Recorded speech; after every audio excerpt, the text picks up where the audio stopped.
He's more of a sports. He's more of a jock. What's the new season Hi. I have known Janet Kuypers since I met her when Lisa Heminger was doing Joy Blue, performing at Joy Blue, doing Yammer. And that was where Janet and I first met. And I always remember her effervescent spirit and personality, her incredible gift for writing, and her horrific accident. She was in an accident that, man, we all in the poetry community were praying so hard for Janet to survive because she was in a coma. Weren't you in a coma? I was unconscious 11 days. And we were so afraid for her life. So I was praying really hard for Janet. I'm so happy that she's come out of it so well and met the love of her life. And then she and I have been friends. We performed together over the years. And then I met Francois, and he and I were performing together with my husband, and we did a couple of shows together, and then I introduced him to Janet. We did a show called Fantasia, the Soul of Souls. And Janet did this poem about dancing. Oh yeah, he could dance. And my husband came out and was the dancer at the time. And Francois did the music. It was hysterical. I don't think I've ever laughed so hard in my life. But the track, yeah, maybe you can dance. Yeah, the track, you could dance. Peter's subsequently been pretty sick, and today he refused the EMTs because he so desperately wanted to be here. So, anyway, Janet and Francois have just really hit it off, as I knew that they would. And it's kind of like watching a child grow and starting to walk on their own. So this is their first performance together, and I'm so honored to be able to be the one who's doing this introduction, because I know it's going to be fantastic, and I'm so proud of you both. And I'm so delighted that to have brought you together and to be a part of this. My humble little contribution is this introduction. Francois is from South Africa. I first saw him perform in a 3D, the world's first 3D shadow puppet show. I love puppet shows. So I had to go. And he was providing the soundtrack for it. And then in the middle of it, he goes, "And now I shall dance." And I was like, wow, this guy is amazing.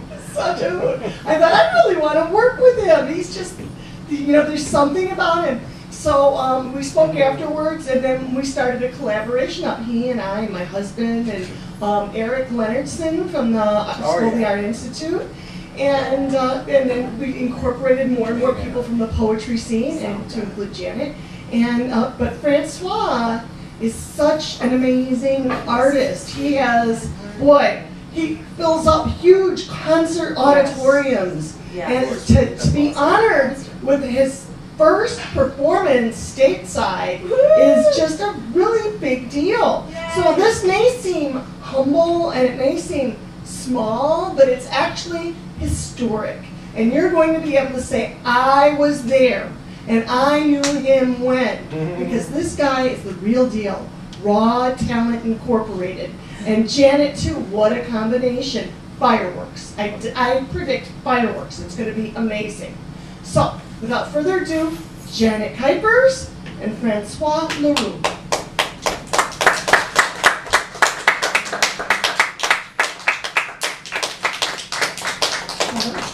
It feels weird to actually say something before this is going to be in two parts. The first part is going to be a short story called Crazy, and this darling man, Jeff Helbeson here, is going to do the introduction for the story.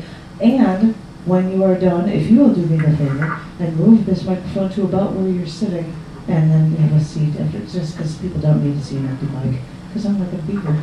Ladies and gentlemen, this is a short story. Thank you to Jeff Helbeson. This is a short story called Crazy.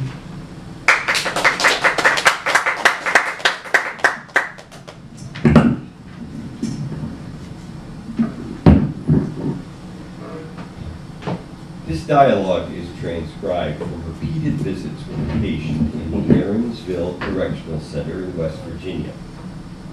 Madeline, a 36-year-old woman, was sentenced to life imprisonment after the brutal slaying of her boyfriend during sexual intercourse. According to police reports, Madeline sat with the remains of the man for 3 days after the murder until police arrived on the scene. They found her in the same room as the body, still coated with blood and malnourished. 3 doctors studied her behavior for a total period of 8 months. And the unanimous conclusion they reached was that Madeline was not of sound mind when she committed the act, which involved an ice pick, an oak board from the back of a chair, and eventually a chef's knife. Furthermore, she continued to show signs of both paranoia and delusions of grandeur long after the murder, swaying back and forth between the two, much like manic depression. For 3.5 years, Madeline has stayed at the Aaronsville Correctional Center, and she has shown no signs of behavioral improvement. She stays in a room by herself, usually playing solitaire on her bed. She talks to herself regularly and out loud, usually in a slight southern accent, although not in a very loud voice, according to surveillance videotape. Her family abandoned her after the murder. Occasionally, she requests newspapers to read, but she's usually denied them. She never received visitors until the sessions with myself. The following excerpts are from dialogues I have had with her, although I am tempted to say that they are monologues. She wasn't very interested in speaking with me. Rather, she was more interested in opening herself up to someone for the first time in years. Someone who was willing to listen. At times, I began to feel like a surrogate parent. I try not to think of what will happen when our sessions end. And for the record, Madeline is not her real name.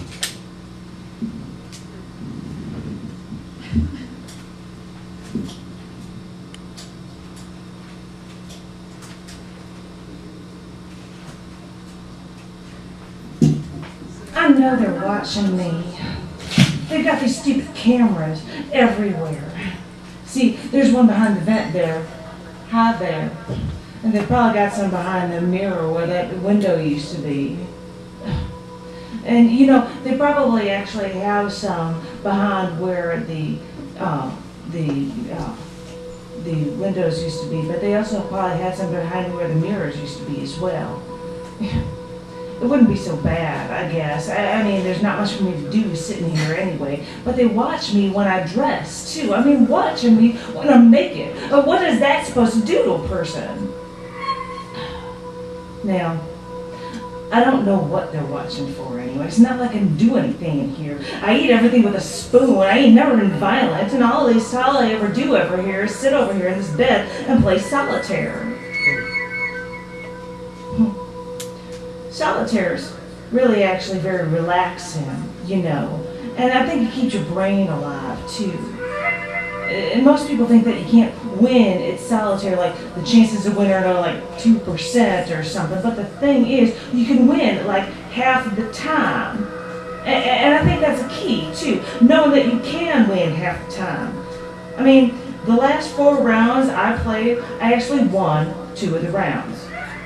Now, like, I don't say like go praise me or anything because I won 2 rounds of solitaire, but it makes a point that as long as you know what you're doing and you actually think about it, your chances are that you will win. And the odds are better. I think people just forget to watch the cards. Half the time, the reason why you lose is because you forget something so obvious. It's like you're looking for a card through the deck, and the whole time it's just sitting there in another pile just waiting to be moved over. And the whole time you just forget to move it. People just forget to pay attention. They gotta pay attention. You know, I'd like to see the news. I hate TV, but I'd like to see what other acts other people are doing. Anything like mine? Has anyone else lost it like me?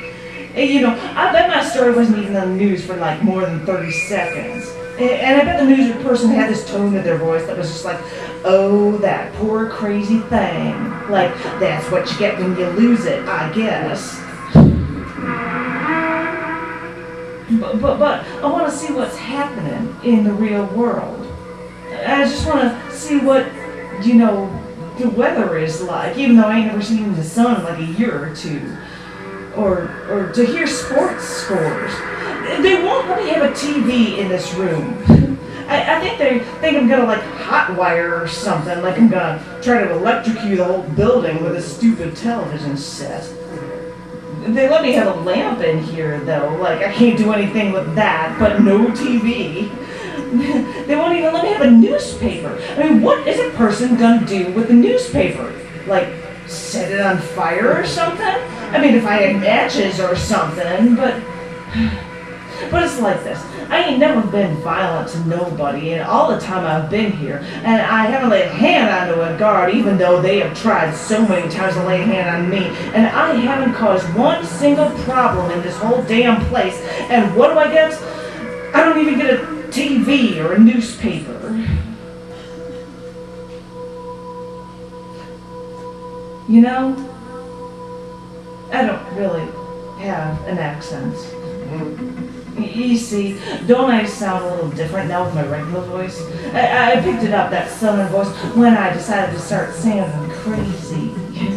You see, I'm not really crazy. I just know what kind of shit they do to you when you're in prison. I think it's bad enough in here. I would have had the shit kicked out of me. I'd have been sodomized before I knew it if I was in prison. I think this voice makes me sound a little more strange. I'm actually from New York. I moved a lot. I spent a lot of time actually in my early years in Ohio. But if just changing my voice a little will help me from going to prison, well, I can do that. Here it's kind of nice. I don't have to deal with people that often. And all the crazy people around here think I'm some sort of tough bitch because I mutilated some guy who was raping me. Oh, you didn't hear that part, did you? You know, those damn lawyers thought it was, since I wasn't a virgin, I must have been wanting him all the time. And he wasn't even my boyfriend, he was just some guy that I knew. We went out every couple of weeks, and I never even slept with him before. What a fucked up place. You see, I gotta think of it this way. I really had no choice but to do what I did. In a way, it was self-defense because I didn't want that little piece of shit doing this to me. I mean, what the hell gave him the right to do that? Where does he get off taking me like that? Like I'm some butcher shop piece of meat that he could just buy and abuse or whatever. Well, anyway, I know it's all self-defense and all, but at the same time, I know I flipped, but it's because of, well, shit that happened to me in my past. And yeah, I know. Yeah, I didn't come from any rich family like you did. And I never even came from a family with a dad. But when you go through all of these boyfriends of your mom coming in and hitting you or touching you or whatever, you know it's going to mess you up. Yeah, I know people try to use the "my parents beat me" line, and it's getting to the point where no one really believes it anymore. But if some person goes through all of their life suppressing something that they shouldn't have to suppress, then one day it's just going to come up and hit them. It's going to punch them in the face. It's going to make them go crazy, even if it's just for a little while. Hey, I won. Society's kind of weird. You know, it's like they teach you to do things that aren't normal, that don't feel right down deep in your bones, but you have to do them anyway because someone somewhere decided that this would be normal. Everyone around you suppresses stuff. And when you see that, it tells you that you're supposed to suppress it and I'll hide it from the rest of the world too. Like, if we all just hide it for a little while, it'll all just go away. Maybe it does, until someone like me blows up and can't take hiding all that stuff anymore. But then the rest of the world can just say that we're just crazy and therefore it's unexplainable why we did what we did. And then they could just all stuff it away and say, brush it off and say that we can all go back to normal again. It's like emotion. People are taught to hide their emotions. And men are taught not to actually cry or things, and women are taught to be emotional, and men are told to think that it's crazy.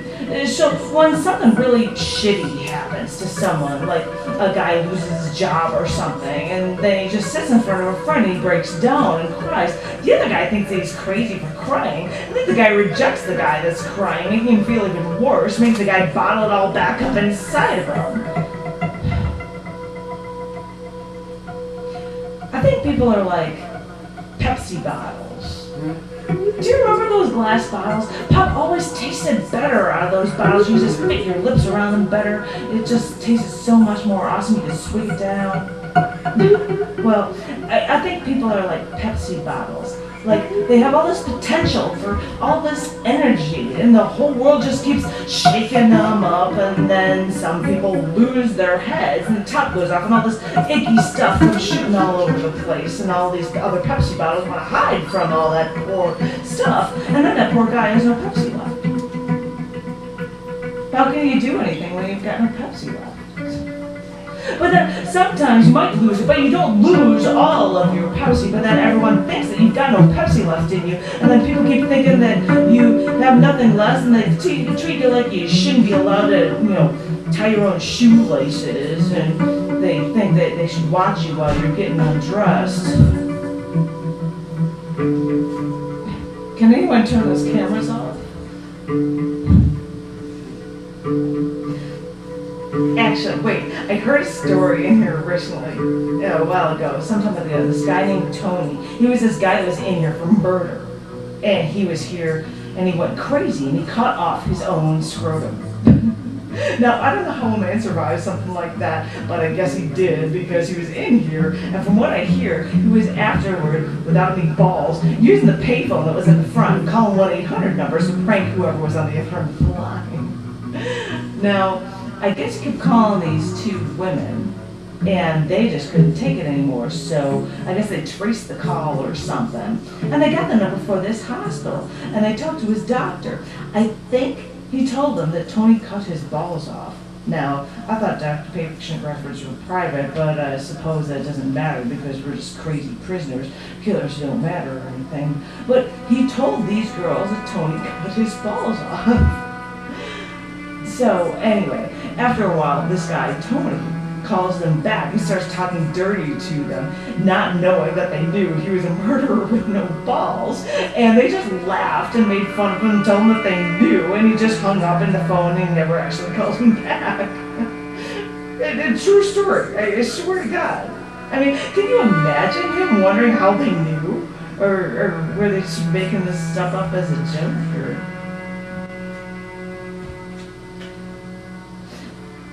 Did you know that I write? I figured that if they don't let me read anything, maybe I could just put things down on paper and read it to myself, I guess. Well, I try to write poetry, but it just doesn't come out right. I've been trying to write about the things that I've gone through. You know what I'm talking about. Well, I just figured that if other people can be in prison and have bestsellers that make a ton of money, then maybe I could. I mean, my story's better than half the stuff that's out there, and I know that there are a lot of women who have the same part of them, have this tiny little part of them that want to do exactly what I did. I think all women feel it, but most of them are taught to suppress it, to keep it all bottled up like that. But now that I think of it, what am I gonna do with a bunch of money anyway? I mean, I'm never going to get out of here and enjoy it or anything. I mean, besides, how could I even get anybody to actually want to read it since everybody here thinks I'm crazy? Sometimes I get so depressed. It's like I'm never going to get out of here. I think I wanted to have kids one day. It's easier, I guess, not having to see kids, but I guess I don't miss them all that much of them, but... For the longest time, they tried to get doctors to come in here and talk to me. And you know what they did? They brought men doctors. One after another. And then they couldn't figure out why the hell I wouldn't talk to anyone. Amazing. I mean, people don't really think, do they? I guess it's hard being in here and all. I mean, I was going to go back to school. I'd already taken my GED and graduated high school, and I was going to go to a local community college. It was going to be different. Sometimes I wonder, you know, why this had to happen to me, why I had to snap. I really don't think I could have controlled it. I don't think it could have gone any other way. It's hard. I have to find stuff to do because sometimes all I want to do is just sleep all day and night. And I suppose I could, but then what had happened to me? At least if I write a book about my life, about this whole stupid world, then maybe everyone would understand. It wasn't really my fault. I mean, I think we women have enough to deal with in our regular lives, and then they heap all of this sexism crap on us, and they just expect us to not be angry about it because we're taught to deal with it all of our lives. Maybe this guy was a straw that broke the camel's back or something. Maybe he was just some rapist. Maybe he was just another drunk guy who thought he could do whatever he wanted with me because he was the man and I was his girl. Or some chick that didn't even matter, but shit, it does matter. At least to me it does. I know I've got a lot of healing to do, but I haven't really thought about doing it. I mean, what have I got to heal for anyway? To get out of here and go to prison? Then I'll just get abused by guards over there, have to watch my back every second of the day. At least here people watch my back for me. They think everything and anything in the world could harm me, even myself. So they'll do everything to protect me so much, though so overprotective that nothing can go wrong. Unless it goes wrong in my own mind.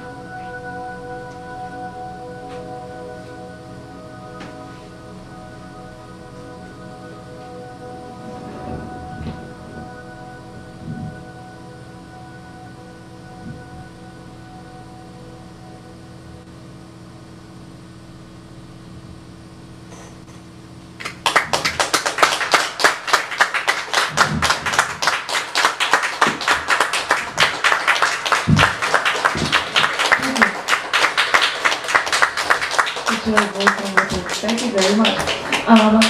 Part 2 will be coming up in 5 minutes because I have to get out of my crazy clothes. I have to get out of my crazy clothes. Thank you very much.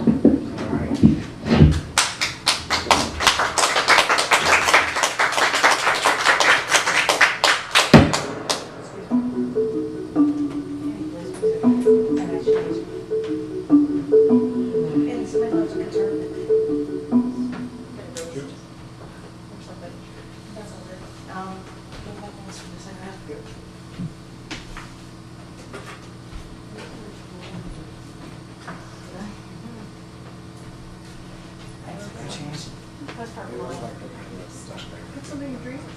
Got a few minutes?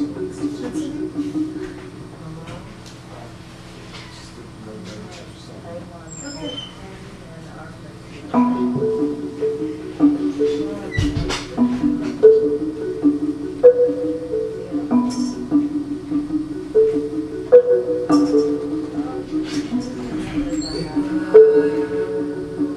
Before I change, I should thank Jeff again. Thank you. Just thank you.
backstage. Hi, everyone. How are you doing? Alright, sorry that you waited so long. That was cool. What you were doing there, Francois. I think that he wanted me to come on up here because I might be like the only person in this room who may have come close to traveling as much as he has around this globe. So I figured, even though you have stories about traveling around the world from your home in South Africa, I think people can have an entirely different view about you when you're an American traveling abroad.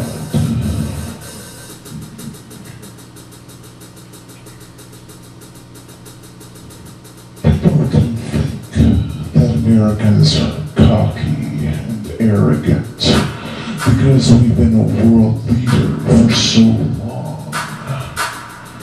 Because even though our cars are from Korea, our electronics are from Japan, and we owe China billions, better beers are from Germany, better wines and champagne is from France. Because even though we've been thrust into this global economy that Al Gore pushes into by creating the internet, us Americans still seem to want to rest on our past laurels through the next millennium.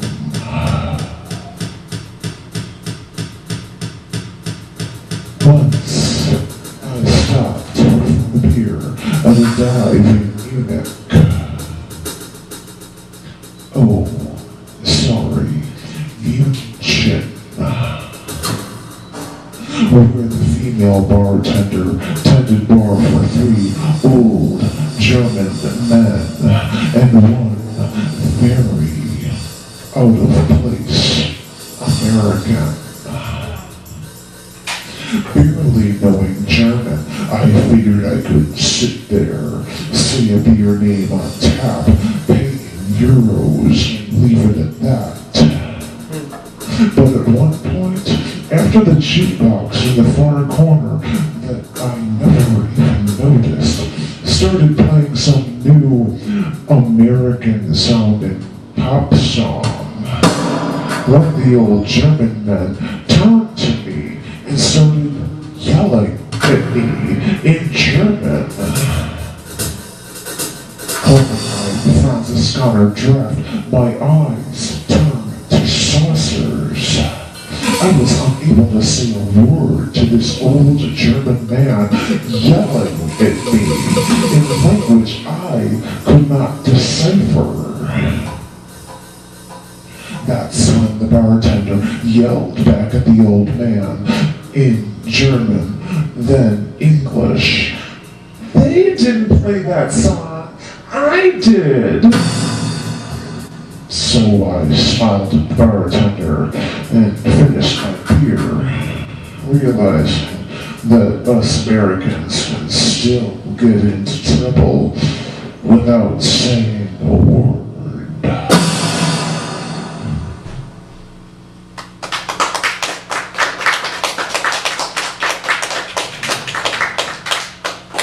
Well, thank you. But sometimes, speaking can be the problem,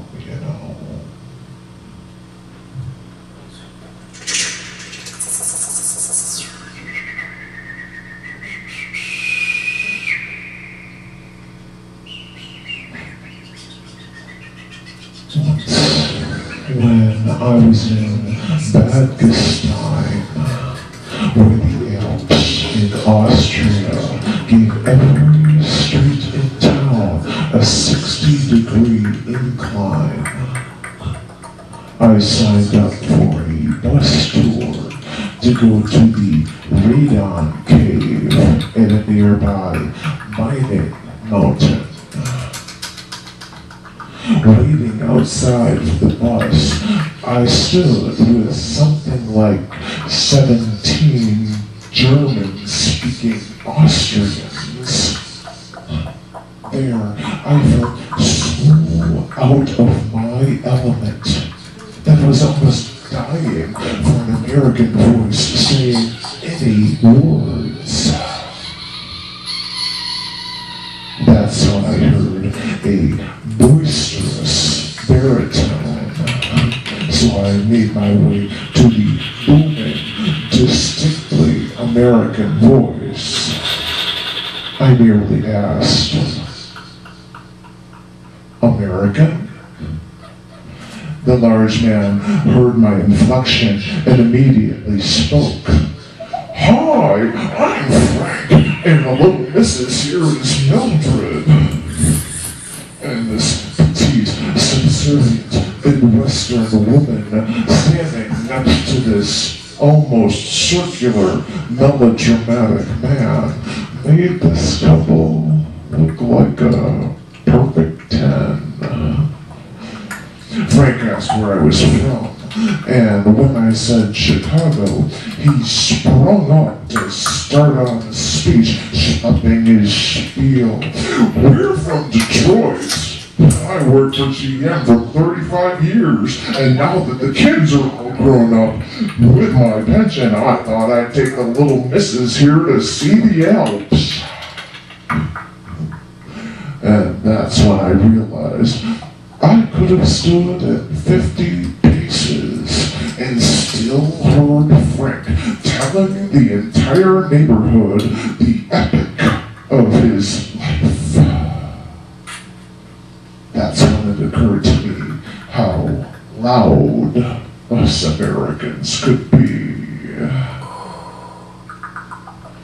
Because when first traveling through Europe after the War on Terror began, the United States government and airlines wanted to inform Americans traveling abroad that if they were concerned about being a conspicuous target and looking too American, they offered these simple guidelines.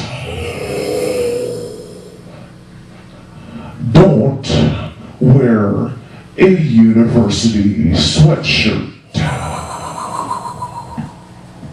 Don't wear a sports team baseball.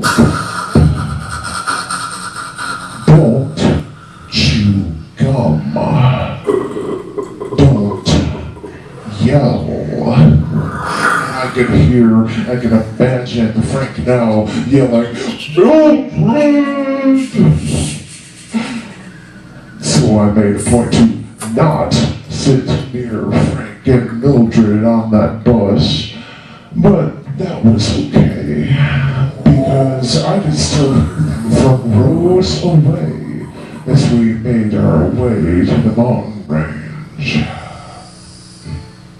And to the Austrians on that tour who spoke English, a part of me wanted to tell them, not all Americans are that loud.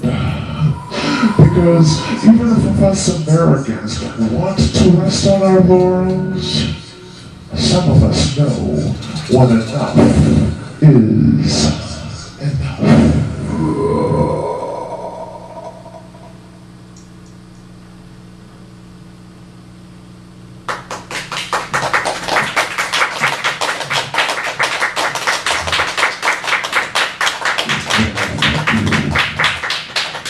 You know, if I wasn't of this persuasion, I might like his heavy breathing. But you know, us Americans may seem loud, we may try to impose our will, but in this global economy, we really are all connected.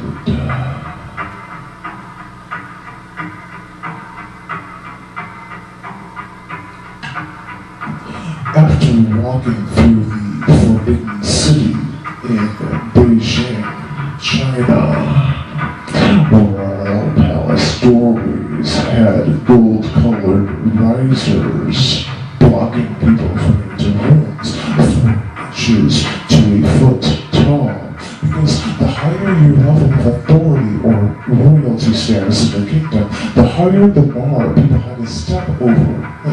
Not on, but over to get inside the royalty spring. But after the Forbidden City, I entered the Summer Palace. An old German man, an old Chinese man. See, I was talking about Germany before. I've gone so many places. An old Chinese man walked up to me with what I think was his granddaughter walking 1 foot behind. Though, who knows?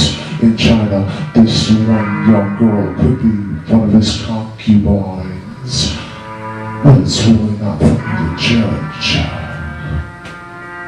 But this older Chinese gentleman walked up and asked, in the best English he could muster, where I was from.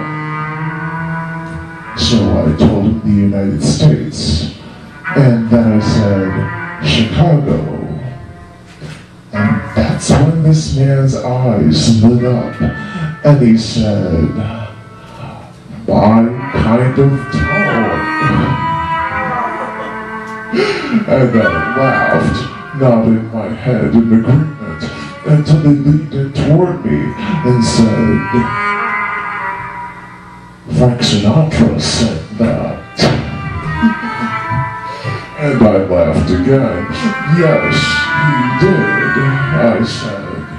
Because even though this world is so vast, we will always find ways to connect with one another.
I hope that he was give me applause for the music and not for my little routine. Hi. They had to make me change microphones and everything. I don't know what I'm supposed to do after my doppelganger apparently talks about travel. Well, he at least talked about communicating with people all around the world. Maybe I can go from there. What do you think? You ready?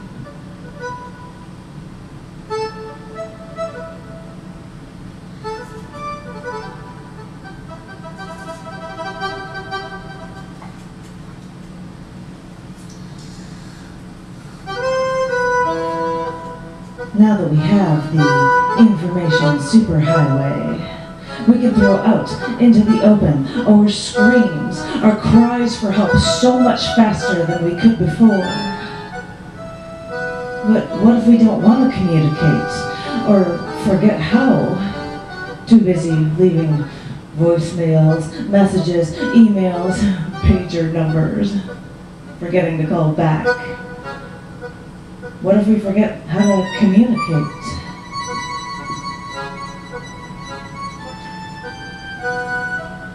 When I was young, I felt like the world was as small as a thimble, because all I needed to know was my backyard when I played with my neighbor.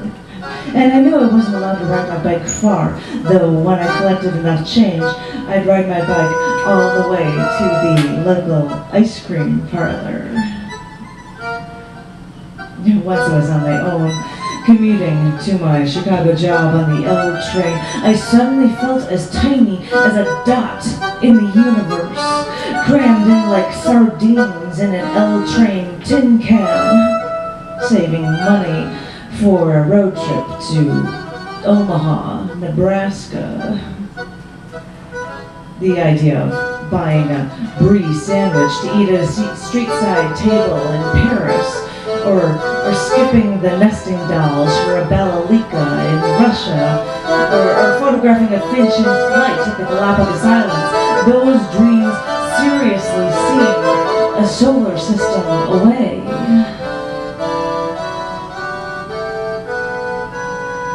But as time wore on, I learned I could get myself out to the world through the internet.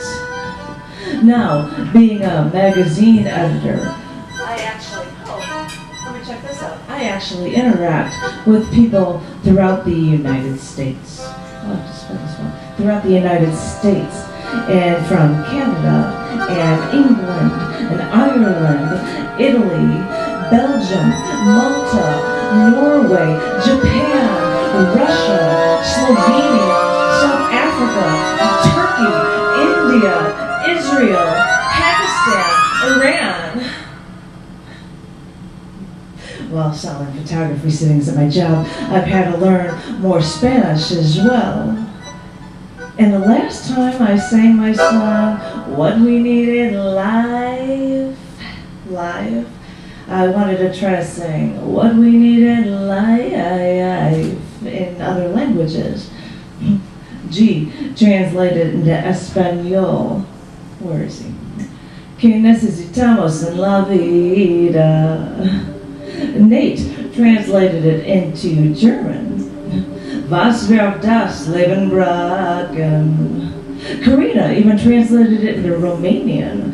Shava navoy an viața. Since then, Renata taught me what we need in life in Polish. So potrzebuję wieczu. Irma from the Philippines even translated it into Tagalog for me. Magkakalangwang spiritual sabuhay. And about the open mic that I host, Baki sponsored its location at both Cafe Aloha and the Cafe for 15 years. So I had to beg Igor for the translation into Serbian. Ono što nam treba u životu. And, you know, looking at this planet, I think if you could shoot an arrow directly from the United States to the other side of the world, you would get to the waters just east of South Africa. Francois translated, Roseanne sang, and I guess Francois corrected how you'd actually sing this in Afrikaans. Wat om de leeuwen du het.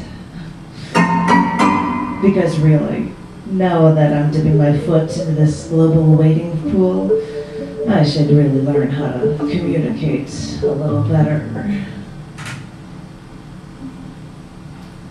Because now that we have the information superhighway, we can throw out into the open our screams, our cries for help so much faster than we could before. Our pleas become computer blips, tiny bits of energy traveling through razor-thin wires, traveling through space, to be left for someone to decipher when they find the time.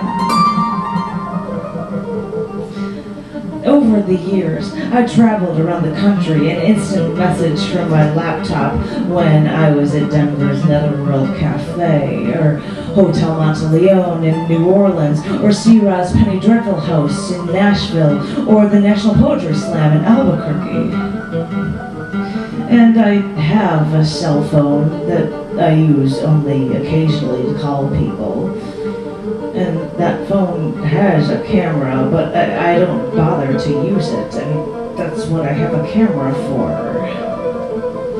And with cell phones that are cameras that can upload your pictures to Facebook, all I can think is that it has to be insanely confusing to teach a small child about the realities of the world in this modern age. Because when the cell phone rings and Mommy answers it and then says to little Susie, "It's Grandma. Say hello to Grandma." Does little Susie think this inanimate object gave birth to her mother? and little Susie might figure it out. And she might figure out what a phone is, but she still has to come to grips with some phones also being like office computers, or being like a camera, you know, like the kind that her grandfather uses at all the family get-togethers. I mean, maybe Susie is young enough to fit all the little pieces together, but I still prefer a camera that feels like a camera with a better lens and better resolution, separate from a computer or a phone. A phone that actually feels like a phone. Because now that we have this information superhighway, we can throw out into the open our screams, our cries for help so much faster than we could before. And people want an instant message. People buy their name as a domain name. People text each other to communicate with each other. People get email accounts. People set up web pages. And you know, I've got a cell phone, and I've got a landline, but that phone isn't ringing off the hook. It's like I've gone fishing, sat on a boat at a lake, put out the bait, and no one's biting. I wanted to get in touch with an old friend of mine from high school, Vince, but the last I'd heard, he was at Marquette University. Oh, that was years ago. He could be anywhere. I talked to a friend or two that knew him, but they lost touch with him too. So I searched on the internet to see if his name was on a website or if he had an email address. As far as I knew, he didn't. So I figured I wouldn't get a hold of him. And all this time, I knew that his parents probably lived at the same house they always did. I could just look up the parents' phone number in a phone book, call them up and say, "Hi, I'm an old high school friend of Vince's." But I never did. And then I realized why.